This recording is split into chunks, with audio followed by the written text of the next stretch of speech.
from what I know of microbreweries and home brewing and the whole industry there, is at least now, I don't know how it was. I'd love to hear how it was then. Like now, there are companies that will plan out your system. They'll provide the financing, equipment providers for breweries, and they'll just come in and lay it out for you, including with financing. How was it? What was your experience doing that? Did you start with some kind of like do-it-yourselfer thing and scale up, or? So we started just looking for ourselves, just solutions to this buying problem. We sort of discovered this whole space around what we now call AI assurance. And it's like the set of technologies that, let you use AI with confidence, with safety, with compliance, with all of these sorts of things. And there's tons and tons of activity in this space, right? And we just started like writing like $1,000 angel checks into other founders whose thing we liked because, it was like 100 founders that.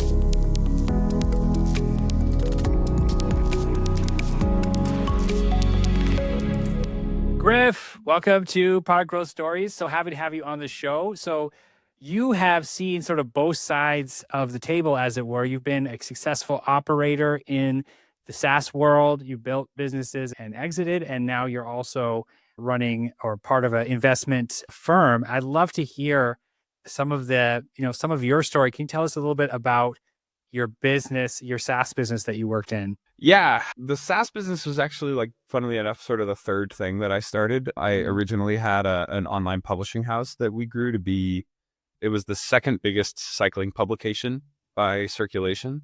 At one point in time, we eventually sold that to what is now Outside Magazine.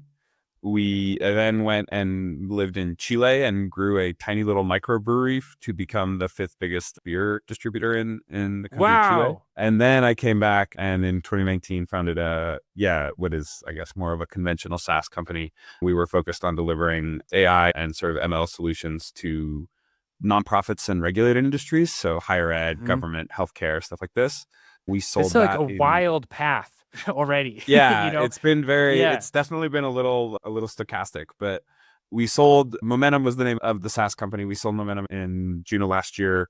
And then sort of with a little bit of overlap, my partner, Nick, and I founded Juniper Ventures, which is now our venture fund that we use to invest in early stage companies. It's amazing. So what is the through line other than life is crazy and you have various interests? Like did you, like when you started, let's start with your like cycling publication, was it just you're a bike nerd and you love it? Or did you come at it as I'm a marketer, I want to like grow a publication? No, it was more of like, I'm a bike nerd and I love this. And I mostly what it was like a creative hack to get sent free gear. Like if you do gear reviews, the companies will start sending you stuff. And I was like, oh man, I can't afford this habit on my own, income. And so I can just do this thing and I can make some money that way. But then we found a real sort of crease working with like cities around the country to kind of co-promote some of the work that they were doing on cycling.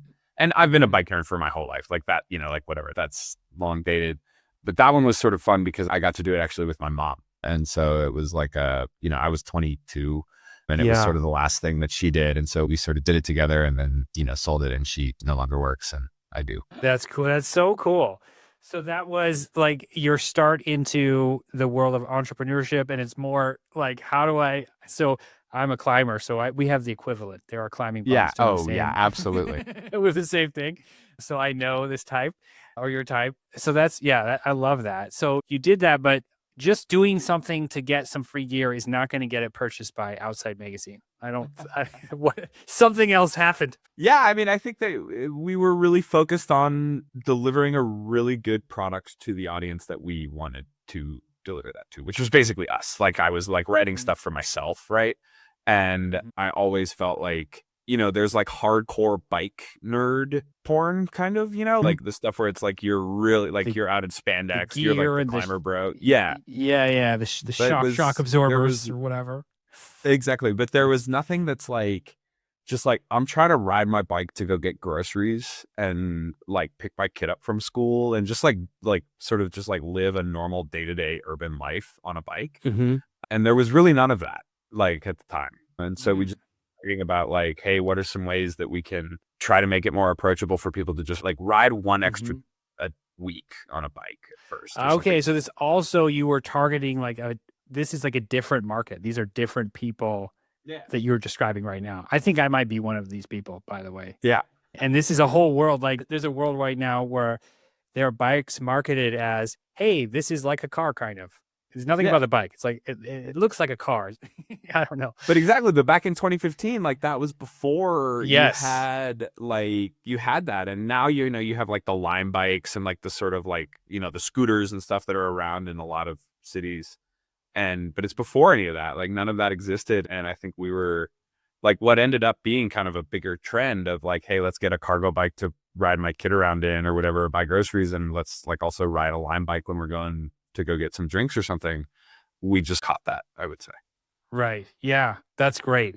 And then, so you sold that, and then is that part of the like travel microbrewery, or how did you grow this microbrewery? Is there The any brewery was connection? the brewery was just literally a guy I went to college with texted me and Yeah. was like, hey, do you want to come? He had a restaurant group. That was the growth there was a little bit of a cheat code, I'll admit to you, Jam. My partner was a restaurateur who had a bunch of restaurants. And he said, the margins of selling beer, if you produce your own beer and sell it on your own, sort of property, it's like through the roof. Like just, It's much like better. you make way more money. Yeah. And so, but basically what he did was he took a right of first refusal on all of the beer. So until we could fill all of the demand for his restaurant group, we didn't have to sell outside. And what that meant, that was super nice, was he had like this captive audience. I didn't have to worry about packaging. I didn't have to worry about Yeah. distribution. Like I just had to get the beer into kegs and get the kegs into his kitchens. That was it. Yeah. And hopefully that's much it's good simpler. enough as well. Well, and at first Yeah. it wasn't, right? Like when you start, it's kind of Yeah. bad. But we sort of were, because we had kind of like this really strong distribution channel, we could start that way and kind of, kind of iterate and get that right. You have and the then worst problem is already solved. Right. Yeah. But then we could like test stuff out. Like we had sort of like, we can test some branding. We can use social media to like play with it. And like we had this safe haven where we could like experiment a little bit before we had to go outside of our own four walls, so to speak. Yeah. And from what I know, just jumping into a different lifetime, from what I know of microbreweries and home brewing and the whole industry there, is at least now, I don't know how it was. I'd love to hear how it was then. Like now, there are companies that will plan out your system. They'll provide the financing, equipment providers for breweries, and they'll just come in and lay it out for you, including with financing. How was it? What was your experience doing that? Did you start with some kind of like do it yourselfer thing and scale up, or? Well, it was definitely started small, Yeah. but there's in Chile, there's nothing like that, right? It's a totally different beer market. It's not like here.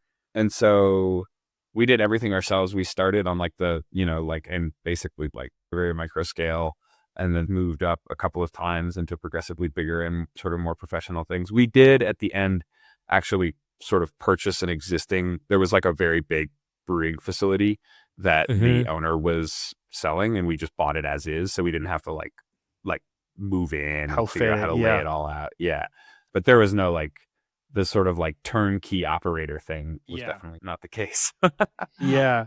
And so after that experience, like why did you want to get a real job again? Why did you start? Yeah. I mean, I think that the brewery, one thing that you learn quickly is that it's like very hard work, like physically. Like I was like, oh man, I actually get the whole thing. Like when my grandparents were like, yo, like the reason why like white collar jobs are more attractive than blue collar jobs is because they are in fact easier. And so I felt, and also I think it was just, I had gotten ready to kind of come back to the US just like personally. And so I kind of came back and, got in touch with some folks and started doing some stuff. And I had a couple of other little jobs in between that I was sort of like messing around with some things. And then, in 2019, I linked up with my partner and we sort of took it from there. And you were I believe you were a COO at the end there. What is that like for a vertical SaaS of that size? That's what is your job at that point? Yeah. So I actually owned all of the go-to-market, everything in addition, it was basically like everything other than engineering. And you had to get users. Right. So it was sales, it was marketing, it was partnerships, but it was also like, finance and HR and all of the sort of more normal, like opsy kind of things. And, I mean, I think there's always a lot of learning to be done by having like a broad spectrum, and I think I like still feel that way very much. I've always appreciated, the need to have all of those sorts of things. Yeah. Well, certainly makes life interesting.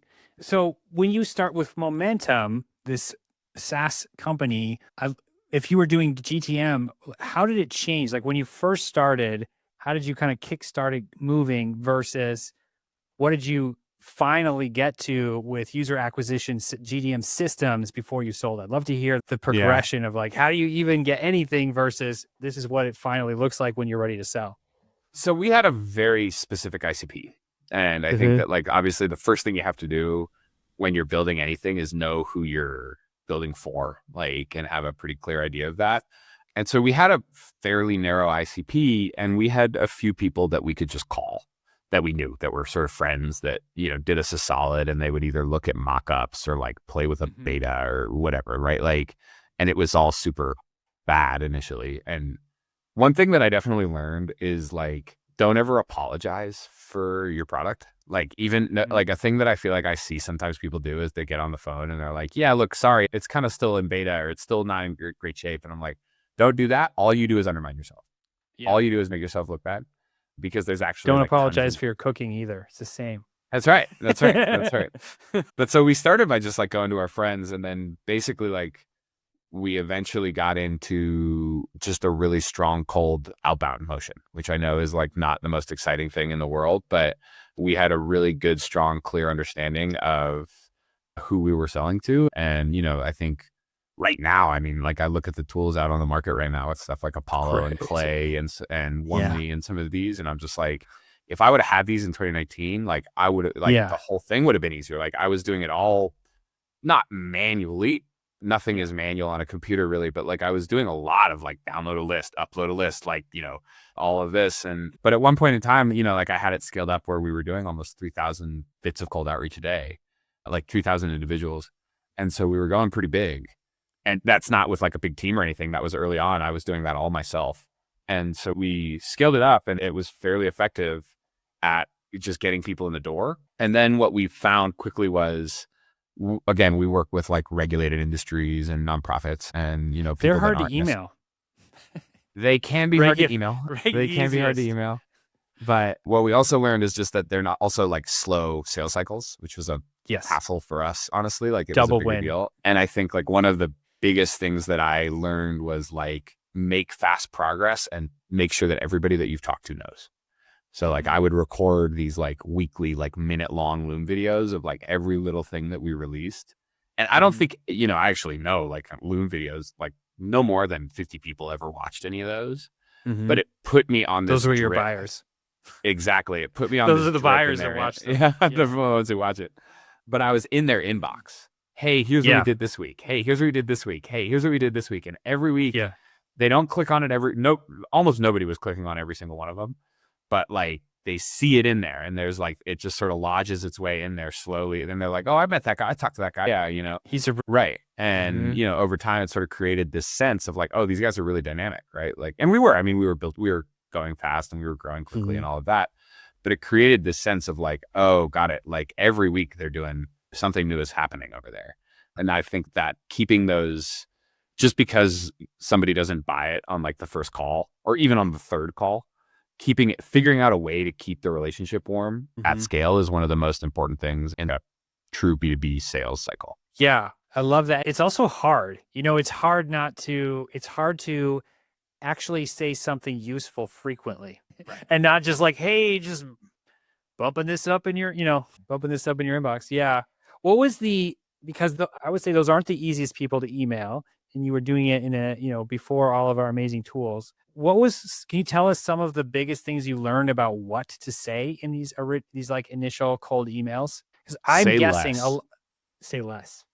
Like if you you should have no more than 2 sentences in a paragraph. First of all, like the way, like I would run these goofy A/B tests where it was like, I would have literally the same exact email, and one had line breaks and it was like this long and the other didn't, and it was sort of shorter. The scannable longer one did always just like blew everything else out. Like just be super duper duper. Don't be short, punchy, 1, maybe 2 sentence paragraphs. And, you know, like, I mean, there's a million sort of like anatomy of a cold email blog posts that you can go and find and all of that. But I think that the actual thing that matters is like your fidelity to your ICP, like how well do you know your customer and how well can you say something that matters to them? And I actually think also like language market fit is undervalued here, where it's like, you know, if your customer is like some specialized industry, right?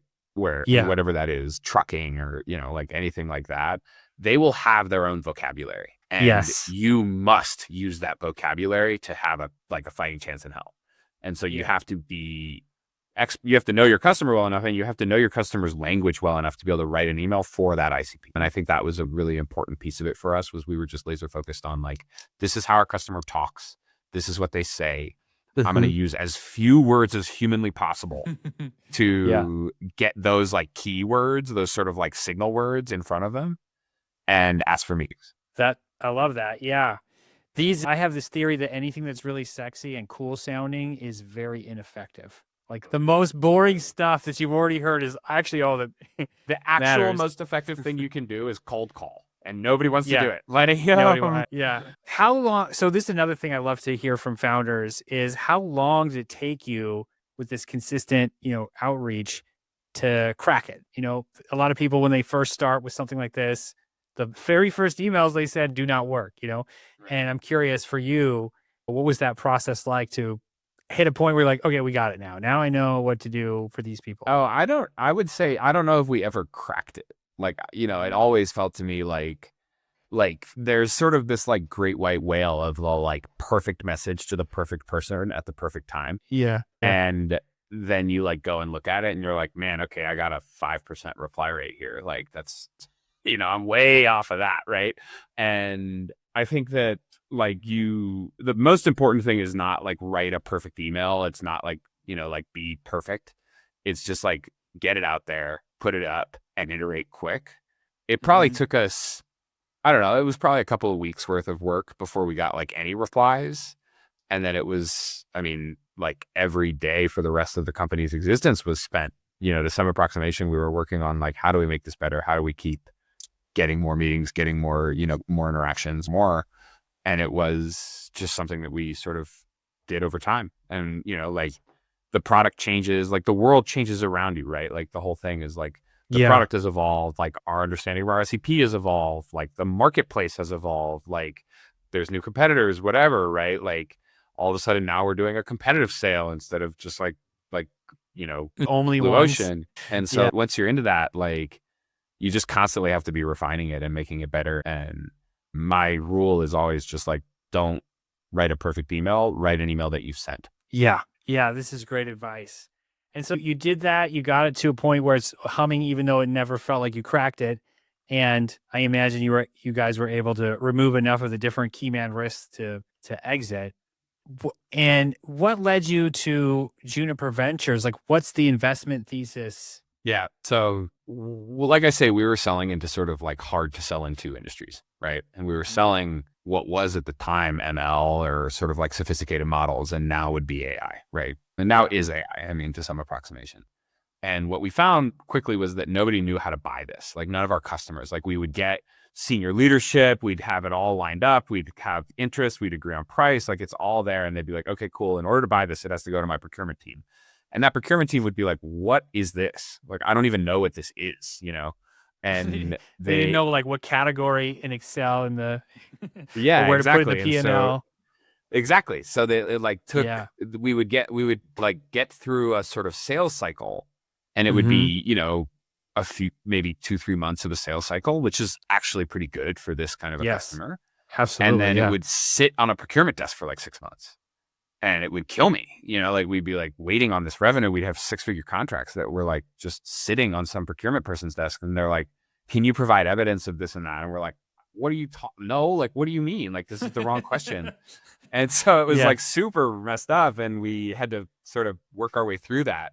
And then basically like, this is in the early days of like an eval, which to me now is like a very commonly understood thing, but I think still broadly in like AI world is not well known, but it's basically like, how does the AI that you use behave? Right. And like, what sorts of answers does it give you and stuff like that. And so we started just looking for ourselves, just solutions to this buying problem. And we sort of discovered this whole space around what we now call AI assurance. And it's like the set of technologies that, let you use AI with confidence, with safety, with compliance, with all of these sorts of things. And there's tons and tons of activity in this space. Right. And we just started like writing like $1,000 angel checks into other founders whose thing we liked because, you know, it was like founder to founder stuff. But then basically like and we've been in the community for a long time working on sort of like AI and security and some of these kinds of things. But so then we basically started investing formally and, you know, like founded the fund on this assurance thesis. And in 24, we put out what we call the AI Assurance Technology Report, which is sort of our big, you can check it out at aiat.doc, but it's sort of our big sort of market thesis document that we've put down that is what we do now. I see. So that you really lived this problem as you were trying to just help your buyer buy the thing they already want to buy. You like that gave you this intimate understanding of what does a enterprise buyer need to do with AI technology to actually be able to purchase it and feel like it's safe from a compliance, all these other things they have to check off point of view. Did I get that? Pretty much right. Yeah. I mean, I would say that's basically right. It now, you know, it encompasses stuff that goes beyond just strictly investing in like compliance tech, right? But it's broadly speaking, like we are interested in the set of things that just make AI more reliable and trustworthy and all of that. Yeah. Love it. Well, so as we wrap up, and I'm curious, like, what are you personally the most excited about right now in 2026? Ooh, so much stuff. Yeah. I mean, I would say that I think that some of the most exciting stuff happening in 2026 right now is alternative architectures for AI. So everybody, you know, interacts with ChatGPT or Claude or Gemini or whatever it is. And these are all LLMs, large language models. But that's actually just really one type of AI. And there's lots and lots of other types of AI out there. And I think like now that, you know, I'm in this a lot more deeply, like we're seeing all sorts of other kinds of AI that aren't just these LLMs that have very different properties, that do very different things, that are very good in different ways. And so I think that's super duper exciting. And then I think the other thing I would just say is just like, it feels like we're finally sort of turning a corner past the chatbot. Yeah. I've always found the chatbot to be very boring. And I think that now at this point, like with stuff like Claude Code and, you know, OpenClaw and some of these, we are finally realizing that the models are more capable than the box that we've put them in. And we've put them in this sort of chatbot box. And we're finally starting to find some ways beyond that. My example here that I always use is like we had the BlackBerry Pearl, if you'll recall, was released the same year as the iPhone, and nobody has BlackBerry Pearls anymore. Like we had mobile like cell phones for like a decade before everybody got an iPhone, but it took us like 10 years to figure out like this is how you put an iPhone together. And my hope is that like we will have a similar sort of like, you know, revelation with AI and AI models that will move us past packaging it to be able to accomplish things. Yeah, exactly. Love it. Well, thank you so much, Griff, for the conversation. It's been a blast. Cheers, Jeff. Thank you.